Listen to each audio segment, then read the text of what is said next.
안녕하세요. 자, 오늘 형사법 문제는요. 신품모 4회 12번 관련된 문제 보겠습니다. 자, 1번. 범죄로 인한 피해자를 증인으로 신문하는 때 법원은 사생활이나 신변보호를 위해서 필요하다고 인정되는 경우 결정으로 심리를 비공개할 수 있다. 피해자이기 때문에 물론 비공개할 때는 이유를 붙여서 고지해야 되는 거고요.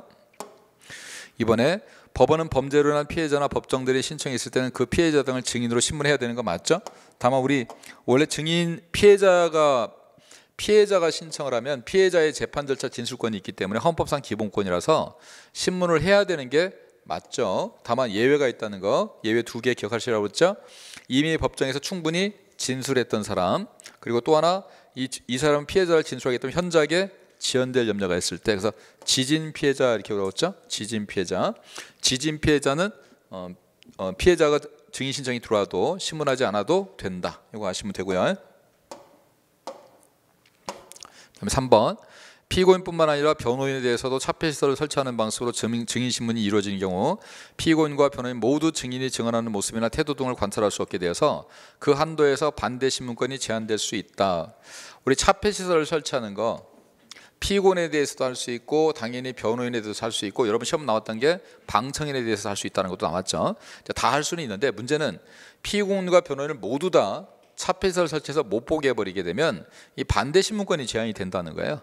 피고인이 반대 신문하는데 제한이 되기 때문에 이 변호인에 대한 차폐시설 설치는 피고는 어차피 못 보게 하겠지만 변호인까지 못 보게 하는 것은 이제 뒤에 이미 인적사항에 관해서 비밀 조치가 취해진 증인이 변호인을 대면해서 진술함으로써 자신의 신분이 노출되는 것에 대해서 심한 심리적 부담을 느꼈을 때 이제 예외적으로 하자는 겁니다. 이런 경우에 한해서 예외적으로만 인정하자. 그러니까 변호인에서 차폐 설치를 할 수 있는 건 맞는데 변호인도 못하게 해버리면 피고인도 못 보고 변호인도 못 보니까 그 경우는 좀 신중하게 하자, 그런 뜻입니다.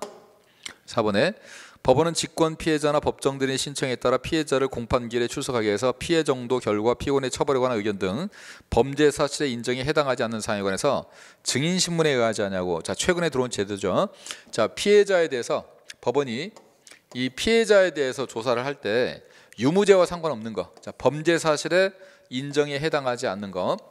원래는 옛날에는 피해자는 무조건 증인신문을 했어야 됐어요. 근데 증인신문이라는 절차를 복잡하게 밟지 말고 어차피 범죄 사실과 상관이 없는 거니까 요거는 증인신문에 의하지 않고 할 수 있는 절차를 하나 인정해줬죠. 그래서 증인신문에 의하지 않고 범죄 사실과 상관없는 거라면 증인신문에 의하지 않고 할 수 있는데, 다만 이건 증인신문이라는 절차를 거치지 않았기 때문에 이거는 범죄 사실 인정한 정도로 쓰면 안 된다는 겁니다. 이건 절차 자체가 증인신문의 절차를 밟지 않았기 때문에, 그래서 범죄 사실 인정을 위한 증거를 할 수 있다?